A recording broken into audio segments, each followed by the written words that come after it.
Hey everyone, welcome to Autism Hour with Kim Howard from the Kentucky Autism Training Center.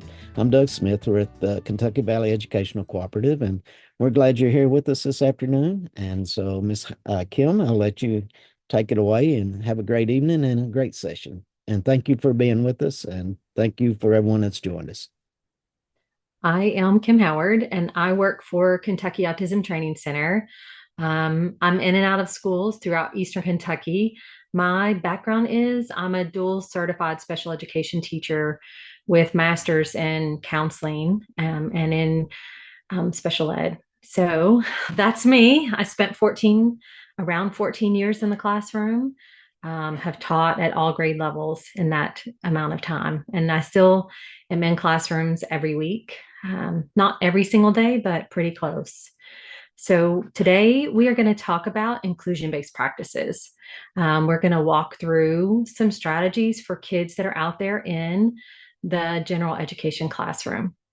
So that's our plan today. So, one of our first strategies to help us get started is for our students with autism and many other disabilities, anxiety can be a major problem. And I think that's something that we're seeing with a lot of students that may or may not have a disability. But our first strategy is avoid rushing. When we get into circumstances that we have to push students and we have to rush them, then one of a few things can happen. Either the student is going to freeze up, which means they're going to take longer than you wanted them to start with, or now they're going to melt down, in which case is we're still not going to be finished with the activity. So plan your ending when you're thinking about when you're thinking about transitions and you're thinking about when we move from this activity to the next activity, plan your ending. When my son was very young, I learned that I had to plan how we were going to leave every place that we went to.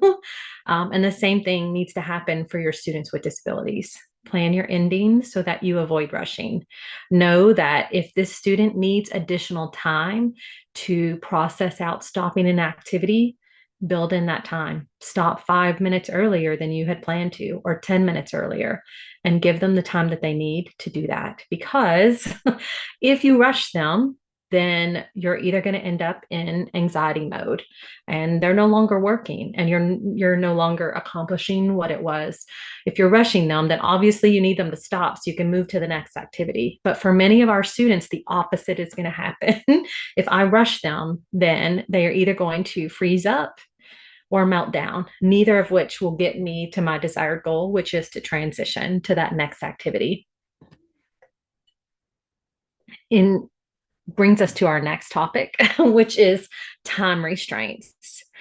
What do we do when our students have twice as much time? We already give them extended time, but they are probably going to get half as much done. And that is why we end up rushing, right? That's how we end up rushing to start with. So know upfront that our students are going to need additional time to complete assignments. It's going to take them longer to gather materials and then to orient themselves during transitions. So we have to have structures and plans into place to support them through all of these activities. Maybe you have a basket that all of their materials go into. Maybe you have a bag that goes with them. Maybe it's in a backpack. Maybe you will talk about shortened assignments and we'll talk about options for altering assignments in a little bit. But thinking through from the start, how am I planning for students to transition? How am I dealing with the reality of if I'm in a class that only has 50 minutes, what is my goal for this student? What's my targeted goal for this student to achieve during these 50 minutes? And how can I do that most efficiently? I was when I taught in the classroom, I co-taught with a math class, an upper elementary age math class. And that math class, the homework every night was 60 problems of multi-step problems. So they had been doing They had been doing reduced work for many of my students in my classroom, but reduced work of half was 30 problems. 30 problems of multi-step math problems was still a huge number of problems. And my parents shared with me that they were spending multiple hours doing homework in the evening. And so one of the things that we did was we looked at what was our goal for them to achieve during that homework. And then we selected those targeted those targeted math problems. So maybe some of my kids only did 10, right? Or they did five. And some of my kids did 15 or 20, just depending on their ability. So think about that. Twice as much time, half as much done. Thinking through modifying requirements.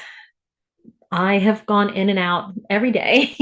Almost every day, I'm in and out of classrooms all over Eastern Kentucky. And one of the things that have come to my attention, or one of the things that have become much more evident in the last couple of years, especially since we came back from COVID, is I'm seeing a lot of students that are out in the gen ed classroom that don't have supports. They are in special education.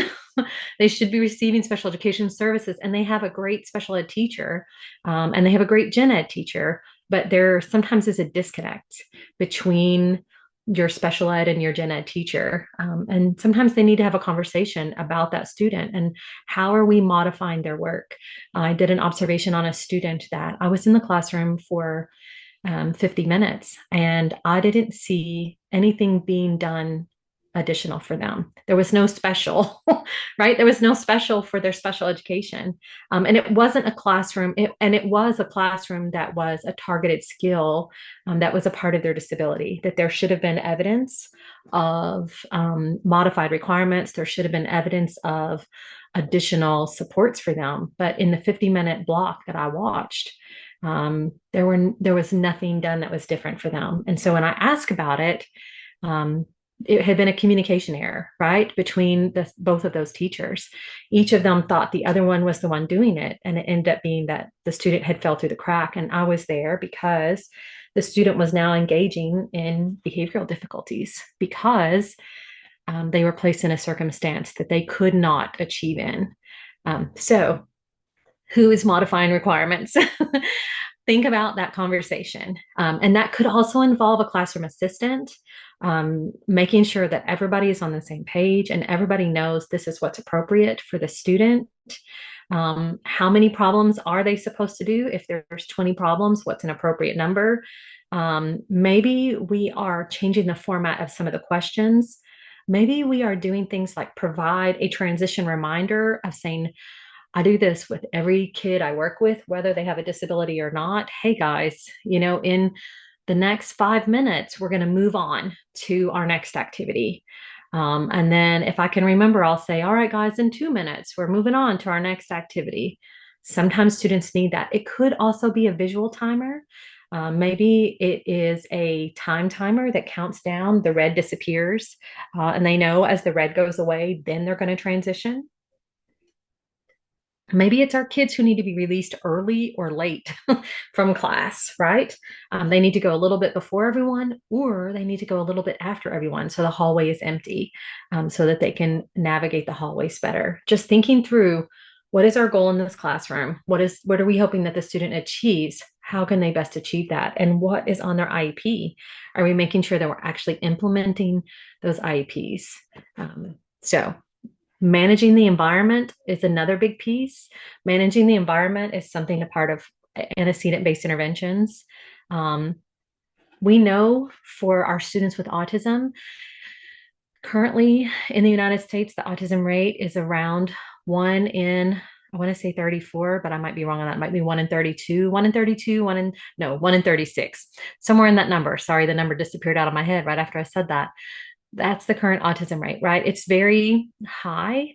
We know that for out of that number of kids, 33% of those children have an intellectual disability, meaning that they are going to require extensive support needs.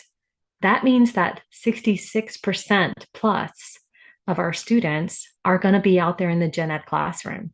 They're going to need access to the gen ed curriculum because their IQ score is the same as their peers or sometimes above level of their peers, but we have to figure out ways to support them. So one of the easy things that we can do is think through our classroom routines. If you're in elementary school, elementary age classrooms spend 50% of their day, 50% of your day in your primary elementary age classrooms, kindergarten, first, second grade, 50% is in your everyday classroom routines. So, how do you turn in your homework? How do you sharpen a pencil? Other classroom routines might be things like lining up, arrival. Um, Take a second and think about what are common routines in your setting. And this could be what are common routines in your school, right? Because if the student is traveling all over the school, they need to know what are the routines and the rules of the entire school. It's really helpful if those routines can be consistent. If you are a grade that students rotate from classroom to classroom, so maybe you are the fourth grade, or maybe you're high school, and students are rotating from classroom to classroom, thinking through how can we keep some of those routines could look structurally the same. Now, sometimes they might have to change. Maybe it's a science lab and that would have specific routines to it. But turning in a homework could look the same around any of those circumstances. It could be pretty similar. So thinking through our everyday routines and thinking through how are we teaching them, right? How are we teaching them and how are we reinforcing them and reminding them for our students with disabilities specifically? We know that for our students with autism, sometimes they have a lack of organization and planning skills, right? Organization and being able to planning are a part of executive functioning skills. Executive functioning skills can be a problem for a huge variety of students with disabilities, right? That can be an issue for many, many different disabilities, or you can not have a disability at all. You don't need to have a disability to have an issue with executive functioning. So these students don't understand the routine, and they may be the ones that have a hard time if things change or predicting what happens next. I love color coding, and this picture on the screen is a good example of that. So each class period has its own color box that they are going to turn it in, and it corresponds to that hanging wall chart. If you have to make up work, you're going to find your makeup work in that color folder when you come back to school. Um, Easy, simple. I love a little bit of color, a little bit of use of that visual support of color, and the structure of that. Each of those kids know how to turn in their homework and where to find makeup work. Um, a simple system to set up. So it doesn't have to be elaborate, but just adding a little bit more structure to the day. So what does this mean for the classroom? We have to teach our routines and rules, right? They have to be formally taught. So think about, I suggest to teachers that they write down all of the routines for their classroom. Take a few minutes, take several minutes, write down all of the routines for your classroom, and then broaden that out. What are the big routines in your school? What does it look like to go through the lunch line? How do the kids get breakfast? What are the routines for going home at the end of the day if you ride the bus, or going home if you're going to be a pickup? What do those things look like? Writing those out and making sure when and where are we teaching them. I will say for some of our learners that have the most extensive support needs, or some of our learners that really struggle with this challenge of knowing the routines or the rules of the environment, then anytime you're out of school for more than 2 days in a row, someone needs to go back and reteach them or quickly revisit them. So think about that. If you're out of school for more than a weekend, you're off for Thanksgiving break. When you come back, you need to talk about the classroom routines and the rules. You have a multiple day snow event, which we all know can happen. We're all praying for a snow day, right? What are the routines when you come back? Because maybe you've been on virtual now, but now you're going to be back in school and the rules and routines are different. If we teach these with kids, then that is going to help with anxiety. It's going to help kids focus their attention and be more present and completing the task that we want them to do. And this is another example of a simple way that students have been turning in their homework, right? I know I'm emphasizing homework. You wouldn't believe how many middle schooler and high schoolers are like, they haven't turned in homework the whole year. And I'm like, well, how do they turn in homework? And it's teachers that do it a little bit differently every day or every week. And for some kids, that will not work. They're going to need some consistency, and it'll help it achieve and accomplish better. So just each period has a box, has a little drawer on that cart, and they've put some visual supports there with some arrows saying, please get your graded work, please turn in on the opposite side. So just a simple task to make those things happen. These are just some visual supports, some rule reminders that have added in some visuals, the school etiquette, remember to be kind to everyone, think before you speak. The other one is just an example that I saw of some cautionary statements for a chemistry lab, that I thought was pretty important to think about for our students that are going in and out of a big variety of classes. All right, how else can we use visuals? So sometimes we need to use visuals to close things.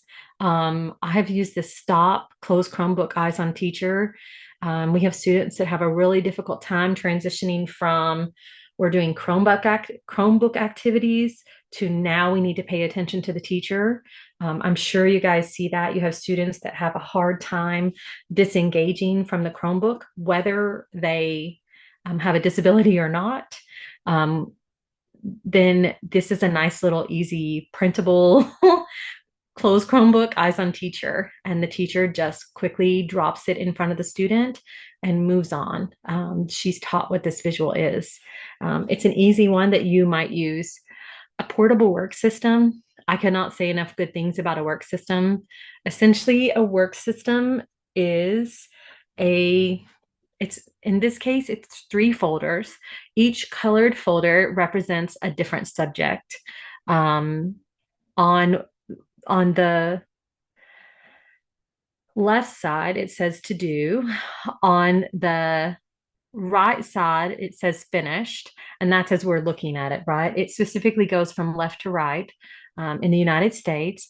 So whatever work they need to complete is on the to-do side. As they finish it, they're putting it on the finish side, and then an adult later on in the day is going to help them check those folders and get it to the right place. This is really good for your students that go out for inclusion. Maybe, hopefully, you know what is happening down there in that gen ed classroom. Hopefully, you have some feedback and says this week we're working on learning about colonial villages. So for my yellow folder for social studies, I can hopefully get that work in advance from the gen ed teacher and possibly modify it and put it on the to-do side. Sometimes I am doing that in the moment. A lot of times I am doing that in the moment, because teachers don't always have the things ready in advance, right? Life is crazy busy. But this is a good system for your students that need a little bit more structure when they are traveling from class to class. This might also be another great place that you could add in the back their visual schedule. Maybe that's a written schedule for students that read well. There's a lot of things that could be added into this portable work system that I've seen make students much more functional out there with the other students in the whole big gen ed world. Other strategies, how do we incorporate student preferences? Student preferences, and you guys can see I had to Google. I am out of the loop on what do kids like nowadays. I'm officially old is what I've decided. I had to Google what do teenagers like, and apparently Taylor Swift is on that list, or Bluey if you are younger ages. So how can we use student preferences? For students with autism, they don't always have the social skills to know that they should care about pleasing the adults in their life, right? So one of the ways that we can get them to be more actively willing to engage in task is if I'm working with a younger student and we're learning our colors, then I'm going to look for some of their favorite things, and maybe that's what I use to identify colors with. Um, I had an older student that we worked with a few years ago, and one of the tasks that he was doing in high school was they were supposed to write a paper for English. Now, the English teacher wanted them to write a paper about a famous scientist. There was nothing wrong with that activity at all. But this student had the skills to do it, but he would not write a paper about or type a paper about a scientist. But when we talked with the teacher, and I was like, what's the goal of the activity? Well, the goal was for them to show what they knew about writing a simple research paper, right? And she wanted to make a connection to science, which was a great goal. But for this student, we had to narrow the focus down to the real goal was to write a paper to show what their skills on a simple research paper. And so they changed it to his favorite thing. He wrote about his favorite baseball player, which he was very willing and super excited to write a research paper about his favorite baseball player. Once we changed that activity around just a smidge, he was completely able to do the activity. So same thing in many different circumstances. I might build in student preferences to their schedule. A district that I support has a student who loves logos, and they have done a great and fabulous job of using logos in the label of his visual schedule. It was a fantastic idea. There are lots of places that you could incorporate student interest or student preferences, especially for those students that are a big challenge in many ways. So think about that. You don't have to do it every time. I know that's literally impossible, but when the opportunity arises, or for your students that it is a major challenge to get them to engage, then I would consider incorporating student preferences. Provide choice. Choice is critical. Choice is one of those powerful tools that we have to remember. Students with disabilities frequently have less choices. So we have to think about how can we give them back adult controlled choices. So one of the choices that I ask students are, do you want to write with a purple pencil or the blue pencil? Because to me, it doesn't matter. My goal is that they write. Do you want to sit in the chair on the left side of the room or the chair on the right side of the room? Do you want to do, if I'm going to do two different activities with them, and those activities are not sequential, meaning that it matters what order they go in, do you want to do activity A or activity B? Give those students back the choices. And the funny thing is that even my students that had more extensive support needs that I would have said would be challenged by making the choice or would not be able to make the choice have proved me wrong time and time again by making appropriate choices. And I have learned things about them through the choices that they make that then I was able to use in their preferences. We know for many of our students, if they are not told what happens next, then they cannot predict what's going to happen next. So if that is happening, our students that they don't know what's happening in the day, right? Or it's students that desperately need to know what is happening in the day. So one of the things that we talk about with visual schedules are preparing for change. We all know that we talked about our routines and elementary school, especially our very young preschool, kindergarten, they have a pretty good set routine of the day.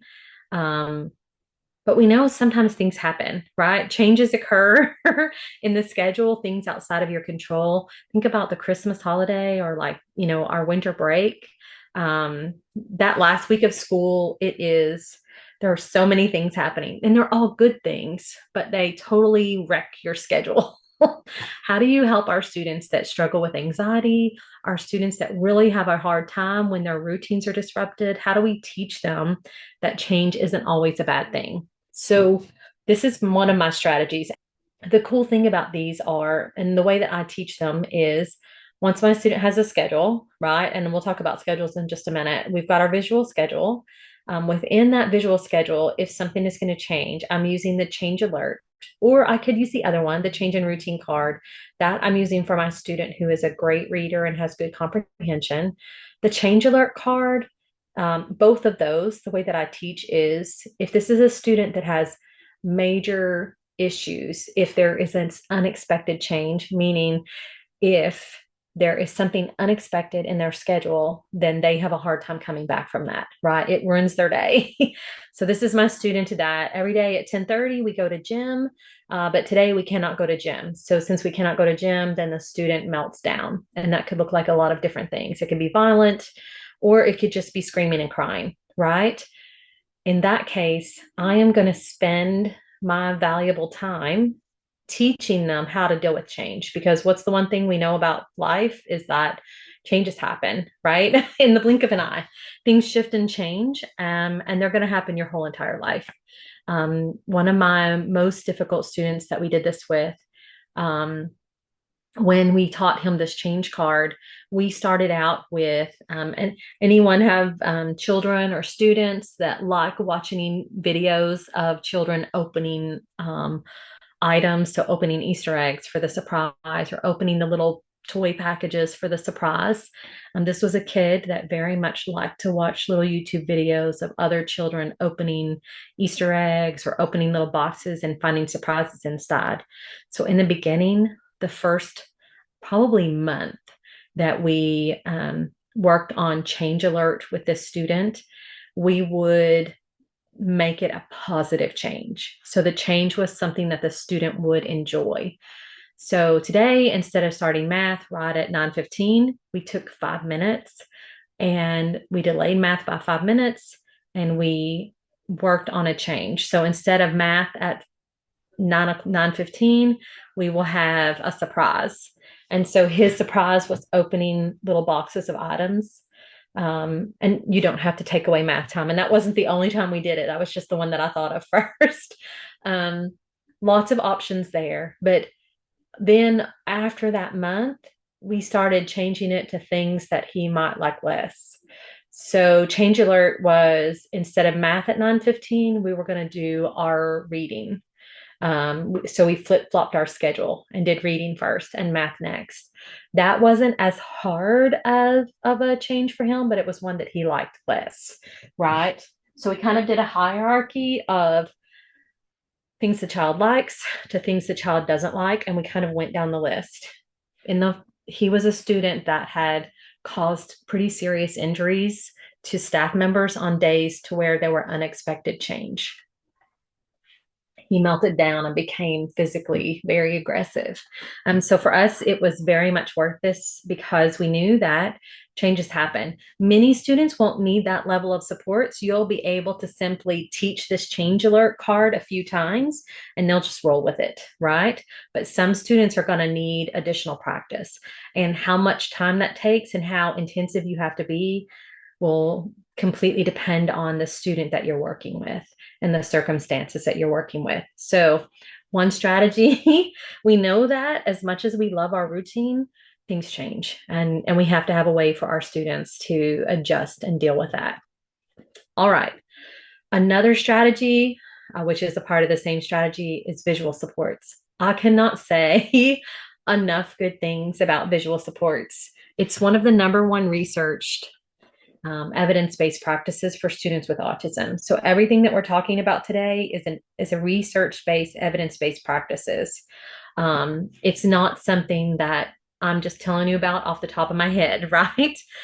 So this is a practice that is out there for everyone to use. It is specifically researched for students with autism. So visual supports can be a million different things, right? It might be visual schedules.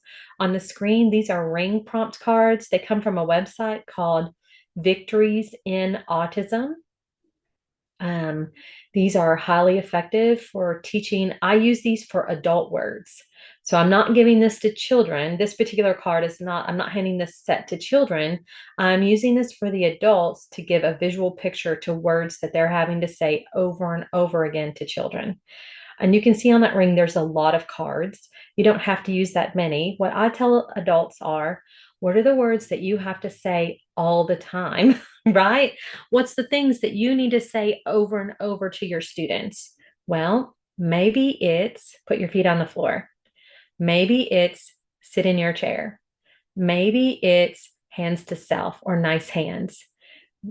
Think about the words you have to say over and over, and then make a card for it. Or use one of these cards that are pre-made and free.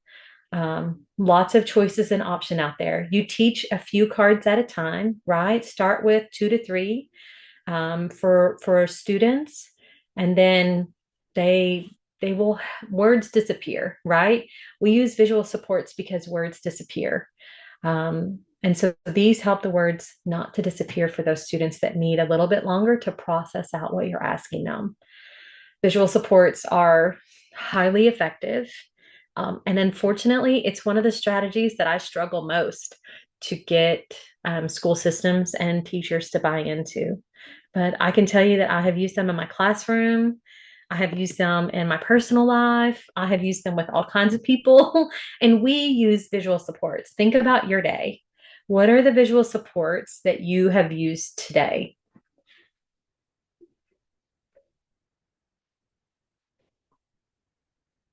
In the course of my day, I have used the red lights, right?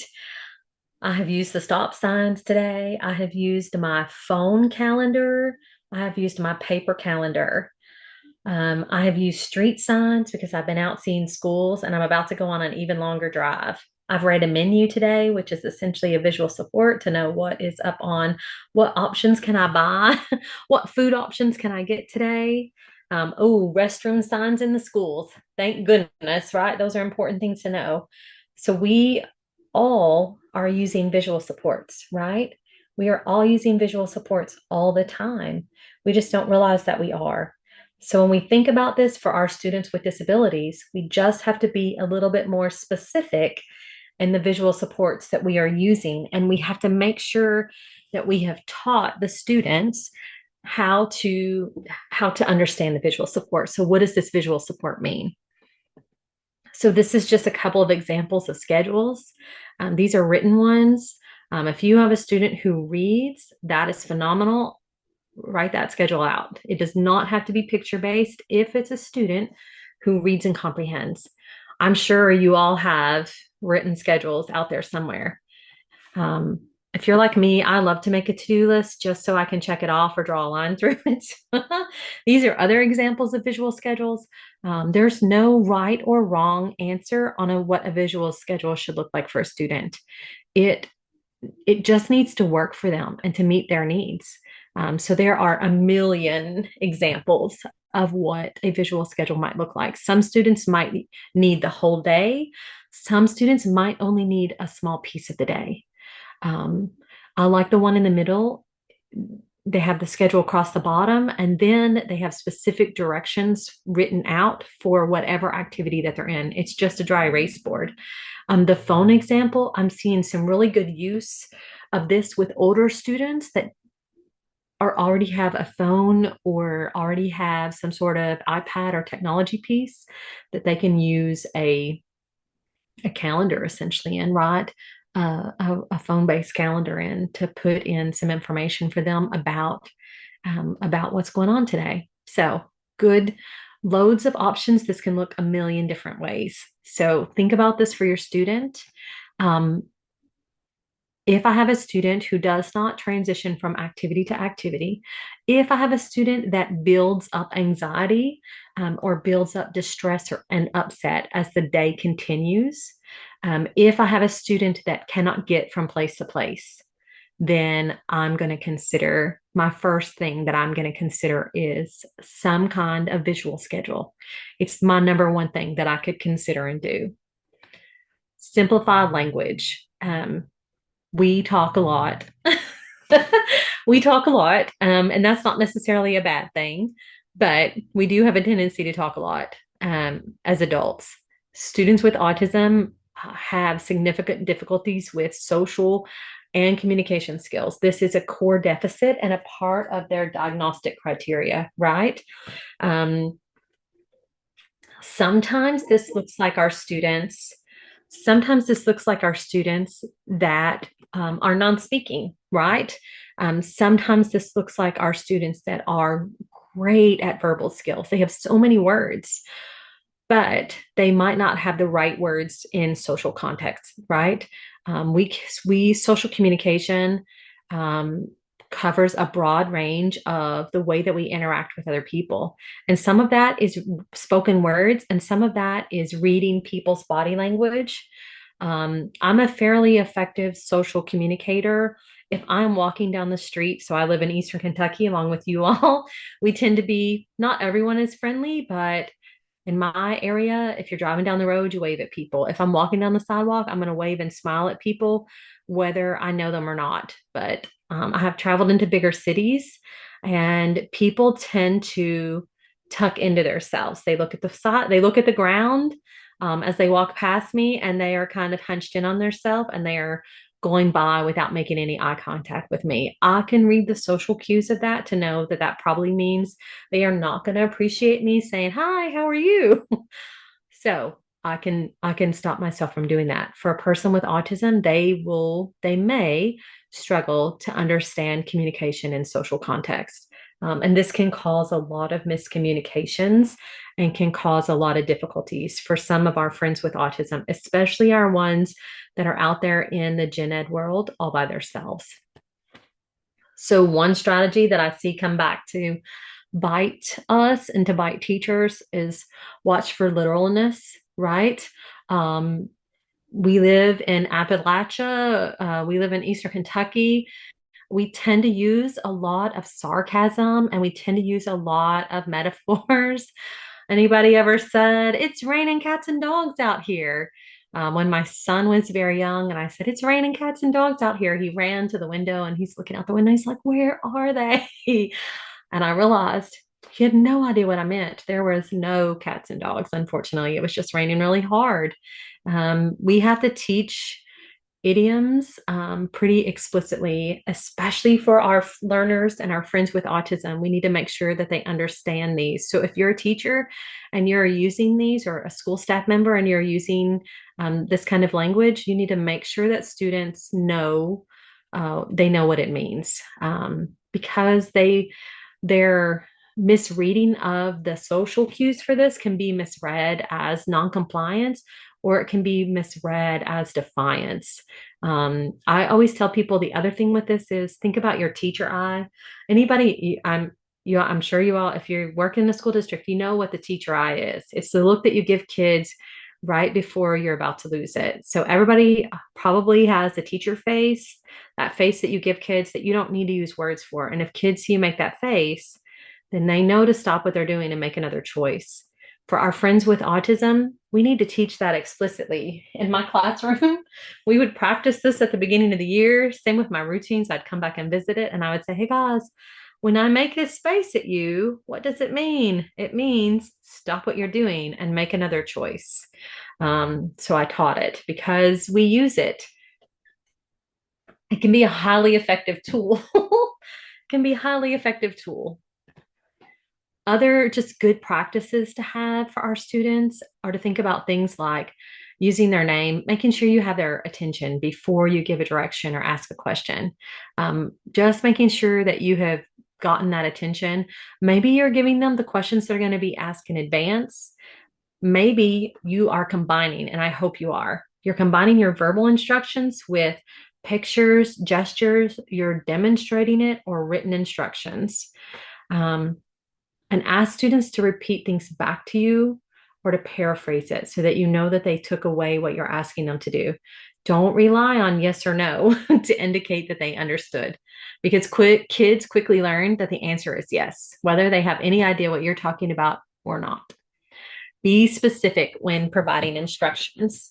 One of my favorite memories of being a young teacher was with my elementary age moderate and severe disability students. I said, "All right, guys, pick up the table," as I turned around to put something on the whiteboard. And when I turned back around, my sweet students, I think there were 5 of them in my group, was lifting up the table and looking at me to see where I wanted them to take the table. And I said, "No, guys, that's not what I meant." And it took me a few seconds to realize I literally said, "Pick up the table." I meant put away the markers, put your completed papers into our finish basket. Let's wipe up the crumbs. But I said pick up the table. So be specific when you're providing instructions. Be specific for those types of instructions. Maybe it's work on your project. That's a big one that I see. Teachers will say, work on your project. Maybe you need to say, write down all of the resources that you will need for your social studies paper. Give them more explicit directions. Tell them exactly what you want. Don't use vague terms like work on your project, because their idea of working on the project may not be what your idea is. Teach the hidden curriculum. And there is a new version of this book, if this is a topic that you're interested in. That little book down in the corner, it was just released in early, sometime in the last few months. The hidden curriculum. It's from Brenda Smith Miles and a few other authors. The hidden curriculum is literally rules. It's the unwritten, unofficial, and often unintended, I can't say it, rules and values and perspectives that we expect our students to already know. So think about this. What is the hidden curriculum of coming into a staff meeting at school? So if I come into an after school meeting, I know that at school we're having a staff meeting, a teachers meeting after school. I know that I should probably bring a pencil, and I need to show up on time. I need to come in quietly and find a seat. Um, what are the unspoken rules of the classroom? There are a lot of rules that we just expect students to already know. So it's the hidden skills that we have to formally teach our students with autism and possibly other students with disabilities. Our typically developing students pick these up by watching their peers, right? As a reasonably functional adult, if I don't know what the social rules are for a new setting, I know to look at the other people around me and then probably imitate what they're doing. Students with autism, imitation is a core deficit, something that they are not going to do well with. And so we're going to have to rethink that. So, what are some examples of hidden curriculum? All right, in the locker room, if you see people are taking showers or changing clothes, do not stare at them or make comments about their bodies, right? In the lunchroom, never throw food in the lunchroom.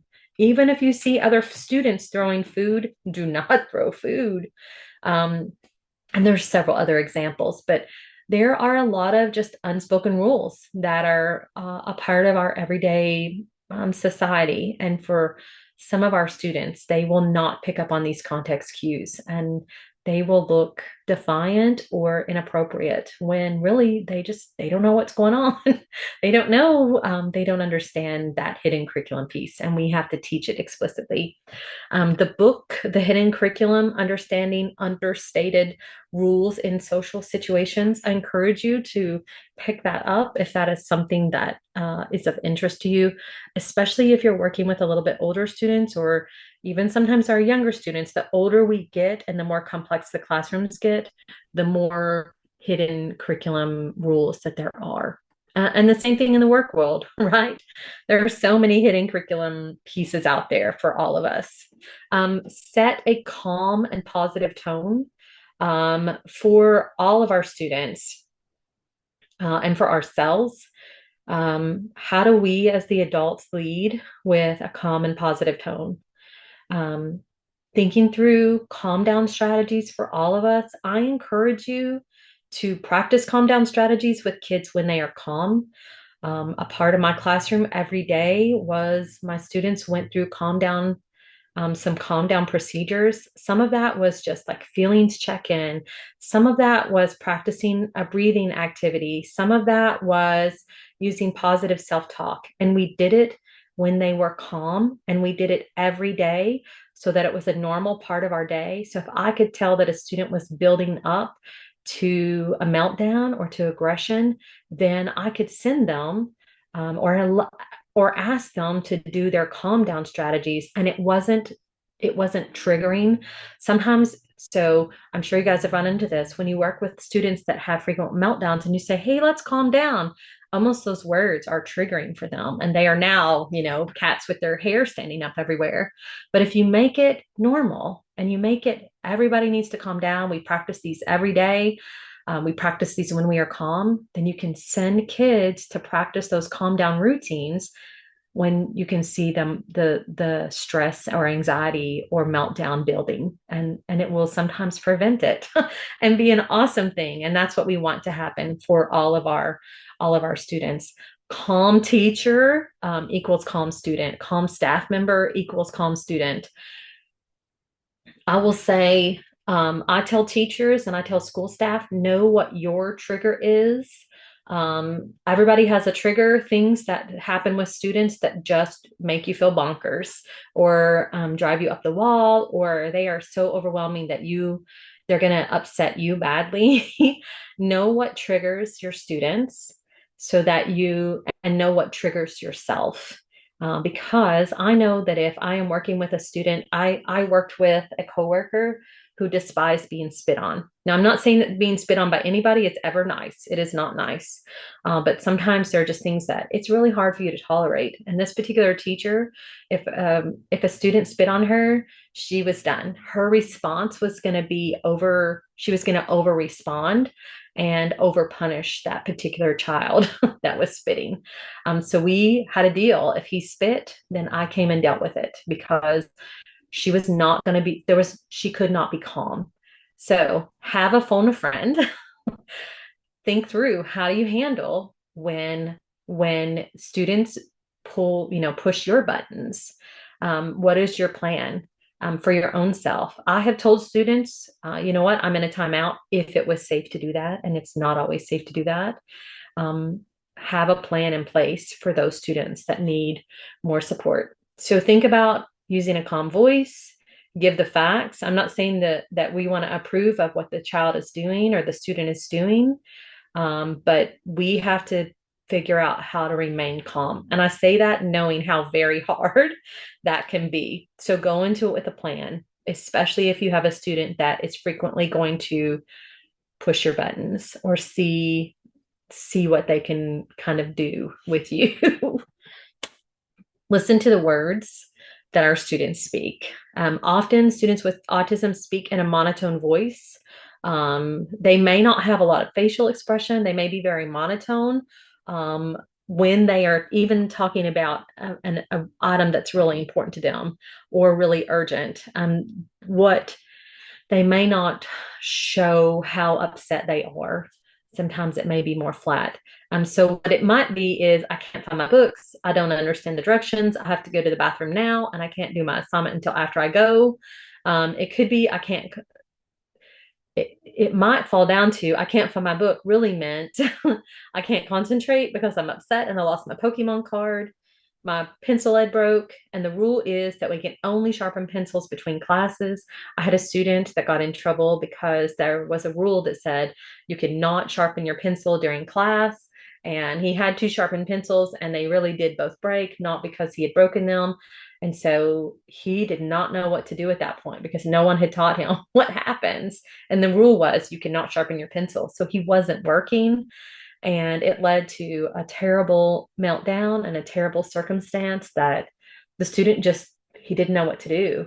And so he didn't know how to process at that point. And when he did what he thought was right, it was not the right thing. And then he got in trouble for that. And then he was very upset because he felt like he was unjustly in trouble.